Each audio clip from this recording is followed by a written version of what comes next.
Hello friends, आज की इस वीडियो में हम कवर करेंगे क्लास 11th की अर्थशास्त्र की बुक व्यष्टि अर्थशास्त्र का चैप्टर 1। इसका पार्ट 1 पहले ही आ चुका है। अगर आपने वो नहीं देखा है तो आप पहले जा कर के वो देखिए, फिर आपको ये पार्ट भी अच्छे से समझ जाएगा। तो चलिए स्टार्ट करते हैं। सबसे पहला आती है हमारी सकारात्मक अर्थशास्त्र और आदर्शात्मक अर्थशास्त्र। देखिए, सकारात्मक अर्थशास्त्र के अंदर सबसे पहले हम पढ़ते हैं क्या है।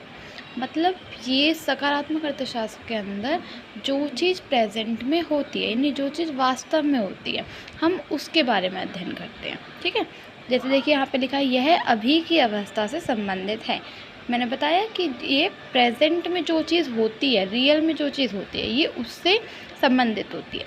इसका एग्जाम्पल लिखा है, जैसे हमारे देश की जनसंख्या 125 करोड़ है।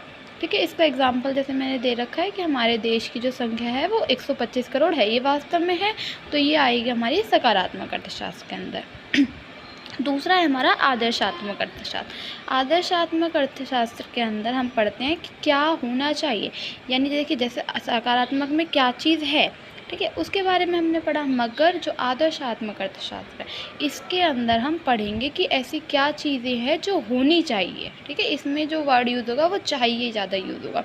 यह आदर्श अर्थव्यवस्था से संबंधित होती है। ठीक है, कि ये क्या होती है, ये जो चीज़ हमें करनी है फ्यूचर में, ठीक है, ये उससे रिलेटेड होती है। ये वर्तमान से इसका संबंध नहीं होता, इसका भविष्य से संबंध होता है कि हमें क्या चीज़ करनी चाहिए। जैसे इसका एग्जाम्पल है, हमारे देश की सरकार को ज़्यादा कार्यक्रम चलाने पड़ेंगे जिससे जनसंख्या पर नियंत्रण पाया जा सके। ठीक है, कि इसका एग्जाम्पल क्या है, जैसे मैंने अभी सकारात्मक में बताया आपको कि 125 करोड़ जो है वो हमारे देश की जनसंख्या है। मगर जो आदर्शात्मक है, इसमें हमें बताया गया है कि हमारे देश की जनसंख्या ज़्यादा है, तो उसे कम करने के लिए हमें क्या करना चाहिए।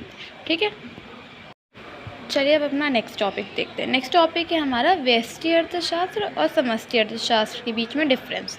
देखिए, व्यष्टि अर्थशास्त्र क्या होती है, मैंने आपको बताया था। व्यष्टि अर्थशास्त्र होती है वो छोटी होती है, जिसका मतलब ही क्या होता है, माइक्रो इकोनॉमिक्स। माइक्रो का वर्ड में मीनिंग मैंने आपको बताया था, माइक्रो का मतलब होता है छोटा। ठीक है, और जो समष्टि अर्थशास्त्र होती है उसको बोलते हैं मैक्रो इकोनॉमिक्स। मैक्रो का मीनिंग होता है बड़ा, यानी हम बड़े स्तर पे पढ़ेंगे, और जो व्यष्टि अर्थशास्त्र होती है इसमें हम छोटे स्तर पे पढ़ते हैं। देखिए, इसमें लिखा है इसे सूक्ष्म अर्थशास्त्र भी कहते हैं। ठीक है, मैंने बताया कि छोटी अर्थव्यवस्था होती है, छोटी स्तर पे पढ़ते हैं, इसलिए इसको सूक्ष्म अर्थशास्त्र भी बोलते हैं। इसमें व्यक्तिगत इकाई के व्यवहार का अध्ययन किया जाता है। इसमें हम क्या करेंगे, हम किसी एक व्यक्ति के या एक उपभोक्ता के विषय में अध्ययन करेंगे कि उसकी मांग कैसे होती है, उसकी वो पूर्ति कैसे करेगा अगर वो उत्पादक है तो। इसके जो उपकरण है वो है मांग और कीमत। मैंने आपको बताया अभी कि प्राइस कैसे डिसाइड होगा और मांग क्या कैसे होगी, इसे कीमत सिद्धांत भी कहते हैं। नेक्स्ट देखिए, समष्टि अर्थशास्त्र, इसे व्यापक अर्थशास्त्र भी कहते हैं। समष्टि का मतलब मैंने आपको बताया कि बड़ा होता है। ठीक है, और बड़े स्तर पे पढ़ेंगे, इसलिए इसको बोलते हैं व्यापक अर्थशास्त्र। व्यापक मतलब बड़ा। इसमें संपूर्ण अर्थव्यवस्था से संबंधित विषयों के आधार पर अध्ययन किया जाता है। ठीक है, कि इसमें हम किसी पर्टिकुलर इकाई के बारे में नहीं पढ़ रहे, इसमें हम पूरी अर्थव्यवस्था में जितने भी उपभोक्ता है, जितने भी उत्पादक हैं, सभी के द्वारा सभी की जो क्रियाएं हैं उनका अध्ययन करेंगे। इसे आय एवं रोजगार सिद्धांत भी कहते हैं। और इसके जो उपकरण है वो है समग्र मांग और समग्र पूर्ति। क्योंकि इसमें देखो आय का निर्धारण होता है, रोजगार का निर्धारण होता है, इसलिए इसको आय का और रोजगार का सिद्धांत कहते हैं। इसके उपकरण है समग्र मांग और समग्र पूर्ति। मतलब समग्र मांग मतलब बाज़ार में उपलब्ध सभी क्रेताओं द्वारा की गई जो मांग। समग्र मतलब पूरी मांग जो होती है, ऐसी समग्र पूर्ति मतलब जितनी भी पूर्ति है सभी की मिला करके वो समग्र पूर्ति होती है। नेक्स्ट टॉपिक है हमारी अर्थव्यवस्थाओं के प्रकार। पहली है हमारी केंद्रीकृत योजनाबद्ध अर्थव्यवस्था। इसके अंतर्गत उत्पत्ति के साधनों पर समाज का अधिकार होता है, यानी इसके अंदर जो भी हमारे उत्पत्ति के साधन होते हैं, यानी जितने भी हमारे साधन होते हैं उन पे किसका अधिकार होता है, समाज का, यानी कि सरकार का अधिकार होता है।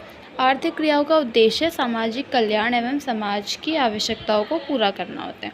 यानी देखिए, ये जो क्रियाएं की जाती हैं, यानी इसमें जो काम किया जाता है, उनका जो उद्देश्य होता है वो होता है लोगों का कल्याण करना। ठीक है, जो समाज में ज़रूरत है उनको पूरा करना, ना कि खुद की ज़रूरतों के हिसाब से करना।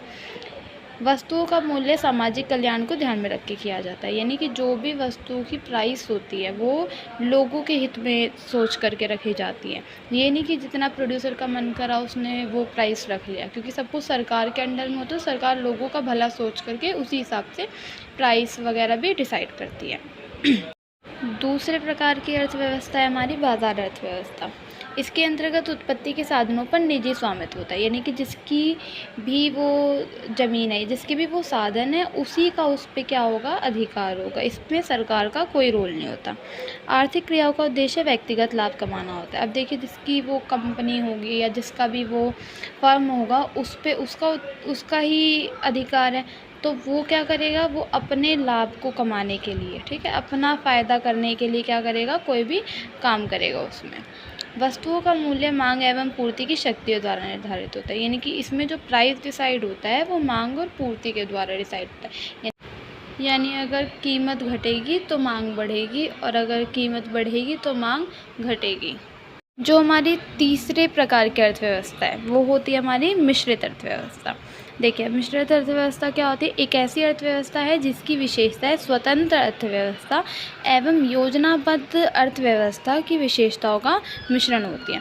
यानी देखिए, इसमें क्या होता है, इसमें थोड़ी क्वालिटीज़ हमारी योजनाबद्ध अर्थव्यवस्था की होती है और थोड़ी क्वालिटीज़ हमारी बाजार अर्थव्यवस्था वाली होती है। मतलब इसमें कुछ चीज़ें, यानी कुछ जो उत्पादन है वो सरकार के अंडर में होते हैं और जो बाकी होते हैं वो प्राइवेट पे छोड़ देते हैं।